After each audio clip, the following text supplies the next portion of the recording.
All right, good morning. This is the big day for me. I've been tinkering with this Raider for quite some time, and those few of you that have been following my channel, I really appreciate that you have watched things on this journey. This car started off with, well, it was brushed with a 15-turn HPI motor, and I never did record the speed with the factory gearing with the 15-tooth pinion gear and the original idle gear, the 36-tooth idle gear. But I would guess, based on the running it next to my big brute, it was probably going in the low 20s. Now then I changed the gearing to a 17-tooth pinion gear. I have a video on how I made that fit, which I'll put in the information below the video in the description, along with a 32-tooth idle gear, and it went 28 miles an hour, but it really struggled to get up to speed. The vintage Futaba 112B speed controller would get hot real easy. It was just, you know, too much load on the brushed motor. So it wasn't a good setup, even for on-road. I had high hopes for it, but it wasn't very good. So then I went ahead and I bought a cheap brushless setup on Banggood. It's a 9-turn, 4370 kV, 60 amp setup, you can see here. And with that 17-tooth pinion gear, it went pretty quick. It was 37 miles an hour on 2S LiPo. That was with my Carnegie battery in there. But I wanted to fit an 18-tooth pinion gear in there, so I went ahead and sourced one and got it in there. I have a video on that as well. That bumped it up to 41 miles an hour. And then on a subsequent run off camera, I got it with these different tires on it up to 42 miles an hour, just barely. And I know I said I was done with my speed runs and I wouldn't want the Raider any faster, which would be the smart thing. But I'm not a very smart person in a lot of ways, and you know, I crashed my RC plane because I got a little too crazy and thought my skills were a little better than they are.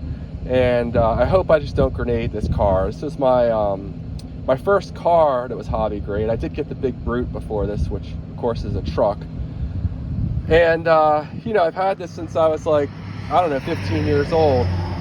And I really don't want to grenade the car. I don't want to crash it. I don't want to blow the gearbox up.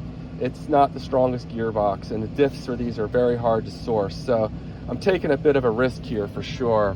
But it may well end up being the fastest Raider that's I've ever seen on the internet anyway. Not that somebody else couldn't go ahead and do the same thing that I've done and get their Raider just as fast. But we'll see how it goes.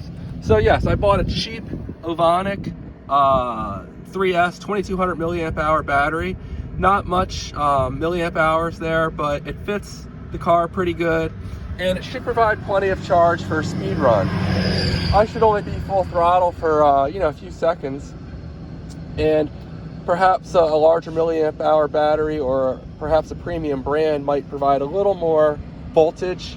Although really this should be right there. When I fully charged it, it was 12.59 volts.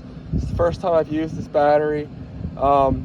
But I had luck with my other 3S Ovonic battery. The only negative, my other 3S, it's a 5200 milliamp hour, and I used my son's Traxxas car, hit 50 miles an hour, or a little over 50. And I used these tires, so I think they'll be able to manage the close to 60 I want to get in the Raider here. But from storage voltage to full charge is only a little over 1800 milliamp hours, which is about I don't know, 35% or so of its rated capacity. But what was interesting is below storage voltage, it had way more than that. You know, you'd expect maybe half above and half below, like that's how my Carnegie is, my Carnegie LiPo. But for whatever reason, the Ovonic had a lot more below the storage voltage. So it did have its full claimed 5200 milliamp hours, just, you know, it was more weighed towards the bottom half of the charge. Now this one, when I charged it, I only got about 800 and I want to say 40 or so milliamp hours from storage voltage up to full charge, which is a little more than 35%, almost 40%. But again, it may have a lot more below the storage voltage. So I don't know, maybe it's just these 3S batteries. I'm actually gonna be testing some other Ovonic batteries so I can see if that's the case with 2S.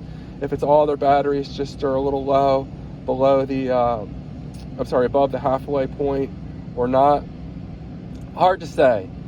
At the end of the day though, I found that, you know, they're really good for just bashing and having fun. Perhaps a premium battery might provide a little more life or a little more speed, but for what I do, these are quite good. That being said, I will be really annoyed if I hit like 59 today. I'll be second guessing, oh, if I would have got a little bigger battery or better battery, maybe it would have gone a little faster, but we'll see what happens. So again, it went, you know, 41 to 42 on 2S. In theory, it should crack 60 on 3S because you would add half again to speed. So, you know, half of 40 being 20 would get us up to 60. Now, of course, there's a little more wind resistance. However, I did remove the bumper, so that should help it not, you know, pull up so hard on the front of the car, make it a little more aerodynamic. I did lower the car a little bit.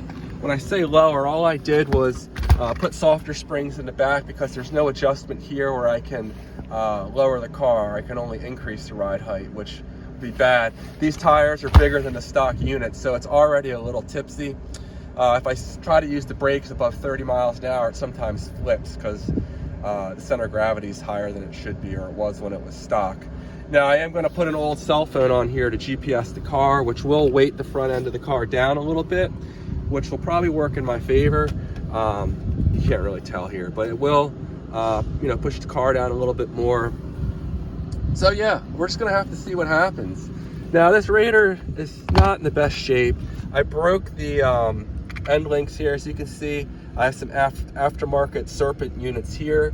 They're JB welded in. They seem to be holding. The front tires aren't even the right size for the bearings. There's some Schumacher units. And I thought they'd fit the bearings, but they don't. I think they're 3/8 inch holes. And the bearings that I have in there are flanged 8 millimeter units. But it just so happens the outside diameter of the flange, the 9.5 millimeters, if my memory's correct, is the same, basically the same as the 3/8 inch hole. So they fit in there well enough, and you know, why not? They should be, we'll see. Hopefully they hold together at 60 miles an hour. But the main thing I worry about is the gearbox. So other modifications to the car, I have some Amazon Dogbones. They're 70 millimeter units. The factory Raider ones have plastic connecting the two metal end parts, which are just a ridiculous design, really weak. I shattered those a while back. I got a Dumbo RC receiver and transmitter, which should provide plenty of range. I've been waiting for it to dry up, and it's been raining for several days now.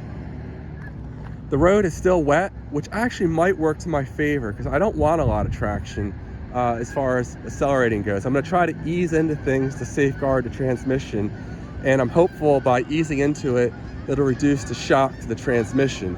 Now the simple, you know, centrifugal force of the gears spinning so fast at 60 miles an hour in a car that was designed to go more like, you know, high teens or whatever it would when it was stock. It's a lot, just tremendously higher forces involved here, but we'll see what happens.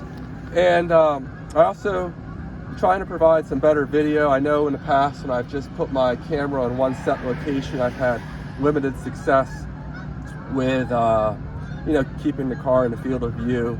I saw somebody use a selfie stick taped to their transmitter. I'm gonna give it a try.